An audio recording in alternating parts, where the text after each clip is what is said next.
Hi guys, welcome back to our Scarborough Community Alliance Church channel, and thank you for joining us for our midweek encouragement. Last week I left off with the encouragement of asking the Lord what He is revealing to you personally through His Word. So what did you find? For me, it was further insight into the dynamics of Isaac and Rebekah's family in Genesis chapter 26. And in reflection, it was a reminder of how even faithful Abraham, whom the Lord walked with and confided in as a friend, was still prone to habitual sin. In his case, it was his and Sarah's stronghold of lying about their marital relationship whenever entering foreign lands. Now, Abraham did this because he knew what a beautiful woman his wife Sarah was, and he feared what the men might do to him if they knew he was her husband. By doing this, he made her available to the kings of the land and their men. He feared for his own life more than his wife's honor and safety. Now, it's easy for us to observe and make this statement in hindsight. So let's bring it into today's world and our own personal life. How do we allow fear of man to override our fear of God? Just take a moment to think about it, and I'm sure we can find many instances in our own life.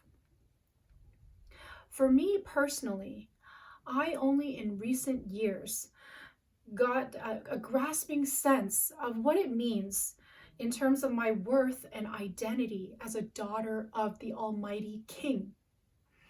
And it still blows my mind when I stop to think about it.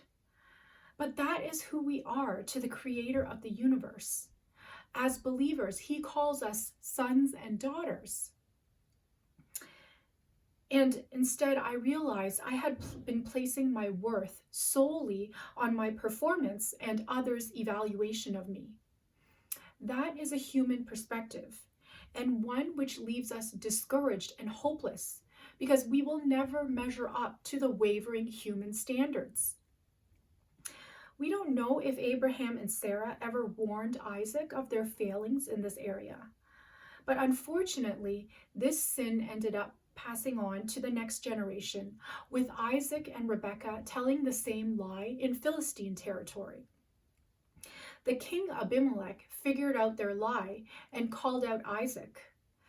This pagan king held marriage in higher esteem than Isaac, a man of God.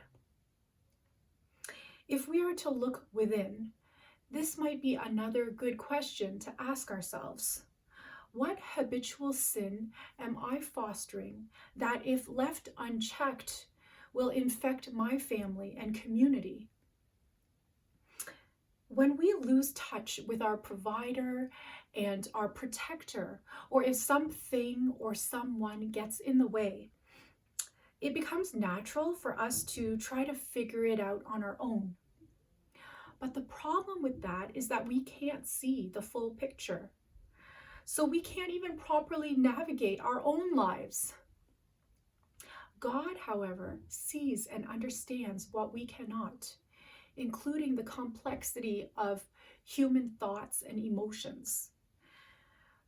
Are God's choices ever arbitrary or unjust, we may ask? And that's a fair question. Through history and the Bible, we can see that is not the case. In fact, it's the very opposite. He is patient, merciful, and gracious. And He has proven that He is faithful and trustworthy.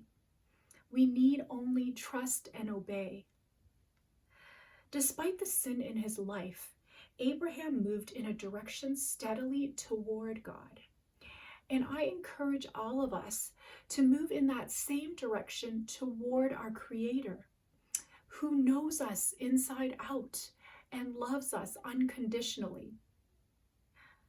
Thank you for joining us here again on our SCOM channel, and we look forward to seeing you here again next week, God willing.